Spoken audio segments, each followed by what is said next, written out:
Assalamualaikum warahmatullahi wabarakatuh. Selamat pagi anak-anak ibu semua. Apa kabar kalian hari ini? Alhamdulillah baik ya, semuanya sehat. Nah, sebelum memulai pelajaran, ada baiknya kita berdoa terlebih dahulu menurut kepercayaan dan agama kita masing-masing.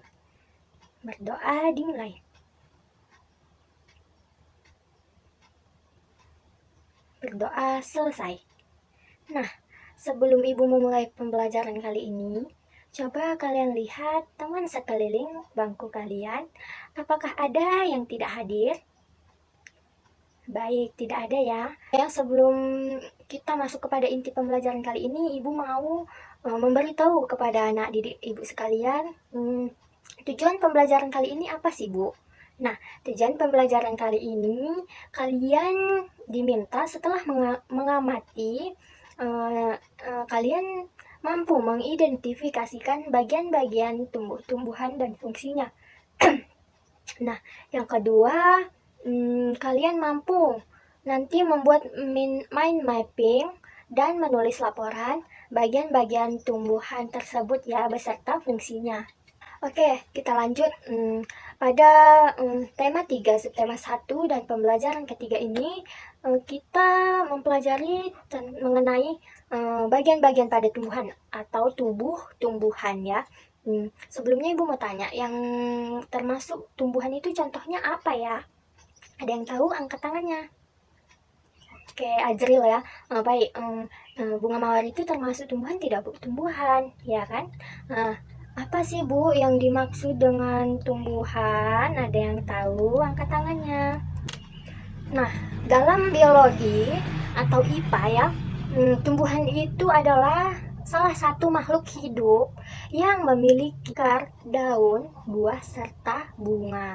Nah, makhluk hidup itu kan banyak, Bu. Ya, banyak ya, termasuk salah satunya manusia, hewan, dan tumbuhan.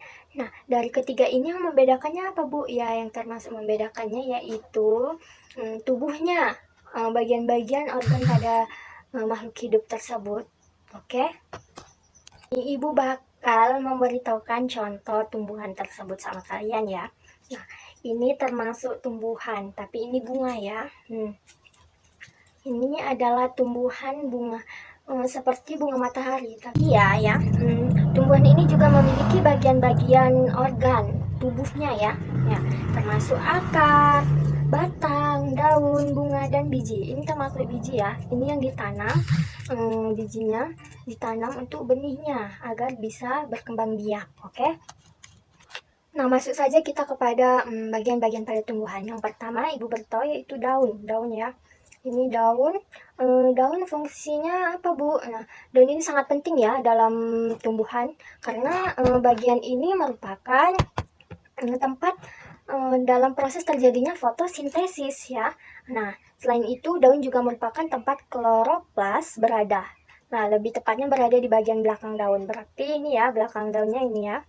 Oke. Nah, selain itu daun juga terdiri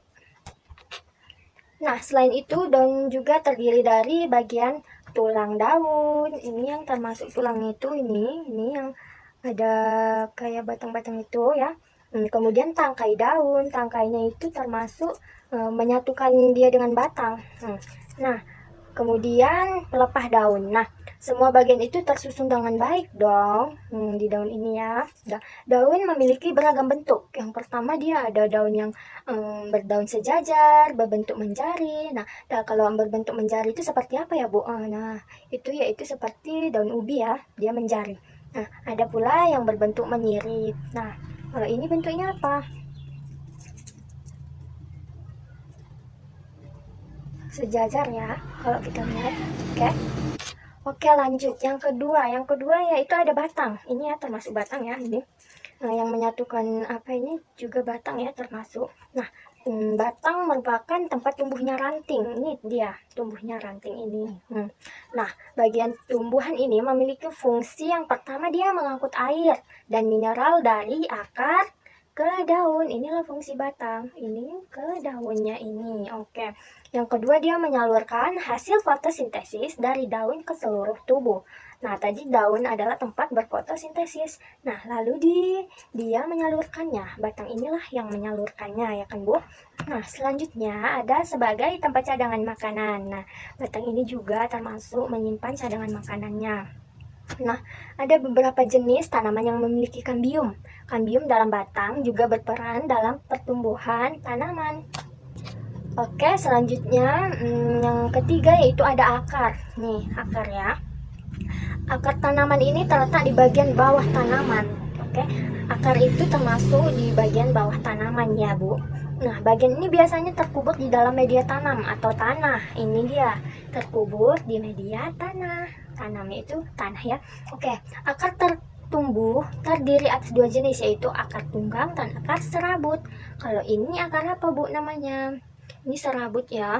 Nah, untuk fungsinya, bagian akar ini berfungsi untuk menopang tanaman. Kalau tidak ada tanaman, Bu, dia tidak bisa berdiri, Bu, karena inilah yang menopangnya. Oke. Selanjutnya, akar ini menyerap zat hara pada tanah. Yang ketiga, menyalurkan zat hara, mineral, air ke bagian daun melalui batang tadi. Oke ya. Yang keempat, menyimpan cadangan makanan seperti kentang dan wortel. Nah, kalau kentang dan wortel itu kan termasuk akar umbi-umbian ya. Oke, selanjutnya ada bunga. Ini yang termasuk bunga. Oke ya, bunga. Pada bunga ini ada tumbuhan yang tidak berbunga, ada yang berbunga. Yang tidak berbunga contohnya apa ya? Nah, kalau tumbuhan yang tidak berbunga itu contohnya kita bisa ambil dengan rumput Jepang ya. Rumput Jepang tidak berbunga ya. Nah, selanjutnya tumbuhan yang memiliki bunga akan terdiri dari putik, benang sari, tangkai, mahkota, dan kelopak. Nah, dalam bagian ini juga ditemukan proses penyerbukan antara putih dan benang sari. Oke ya. Nah, lanjut saja kita ke biji. Nah, biji juga dikenal sebagai isi buah. Biasanya biji tumbuh memiliki peran yang penting, yakni sebagai cikal bakal tanaman yang baru. Nah, ini termasuklah cikal bakal untuk tanaman yang baru. Ini termasuk biji ya kayaknya. Karena ini seperti bunga matahari. Bunga matahari itu berbunga dan berbiji juga ya, Nak. Nah, biji itu terbagi menjadi dua jenis. Loh, ada yang tahu? Angkat tangan. Oke, baik, kita lanjut ya. Tadi Ibu bilang biji. Nah, biji ini terbagi menjadi dua jenis, yaitu yang pertama, biji yang berkeping dua atau dikenal dengan sebutan tumbuhan dikotil, dan biji yang berkeping satu atau yang dikenal dengan sebutan tumbuhan monokotil. Nah, bisa diingat ya anak-anak, kalau di itu yaitu dua, kalau mono satu. Oke, nah selanjutnya ada yang ingin bertanya? Nah, baik, tidak ada ya. Nah, perlu kita ketahui, kalau pohon mangga itu ada buahnya atau berbuah atau berbunga ya, kira-kira? Nah, dua-duanya ya. Sebelum berbuah, mangga itu berbunga dahulu. Jadi, kalau dia bunga mawar itu ya berbunga saja, tidak berbuah gitu ya. Jadi bisa membedakannya antara buah dan bunga itu bagaimana. Dan berbuah dan berbunga, bunga saja, buah dan bunga itu beda ya, anak-anak. Nah, selanjutnya Ibu akan beri kalian tugas. Tugasnya yaitu kalian membuat laporan. Maksudnya bukan laporan ya, tugas biasa. Cuma dalam tugas ini Ibu meminta kepada kalian memilih bunga atau tumbuhan apa saja yang bisa kalian analisis di sekitar rumah kalian. Nah, lalu kalian gambarkan, kemudian kalian bikin mind mapping. Nah, misalnya ini kalian gambar dan kalian bikin tanda panah, ini adalah daun, ini bunga, dan lain-lain. Nah, seperti itu ya. Tumbuhannya terserah kalian mau baik pohon mangga, rambutan, bunga di sekeliling kalian itu ya. Oke. Baik. Mungkin kalau tidak ada yang mau bertanya, Ibu deh yang menanya ya. Oke, Riji, menurut Riji bunga mawar itu termasuk berbuah atau berbunga ya? Gimana? Oke, baik. Berbunga ya, Bu? Mawar itu tidak ada buahnya, Bu. Itu hanya berbunga. Oke. Nah, selanjutnya Nisa ya, Nisa. Misalnya ada pohon kelengkeng di samping rumah Nisa. Itu kelengkengnya berbunga atau berbuah ya, Nisa? Oke, baik. Nah, kelengkeng itu sama seperti mangga yang Ibu bilang tadi. Dia berbunga dahulu, Bu, baru dia membentuk buah. Oke, begitu ya. Tetapi, nah ada tapinya. Nah, seperti pohon mangga dan kelengkeng tadi, cara menanamnya itu dengan bijinya. Kalau tidak dengan bijinya, bisa juga dicangkok dari batangnya tersebut ya. Oke, mungkin sampai disinilah pembelajaran kita kali ini.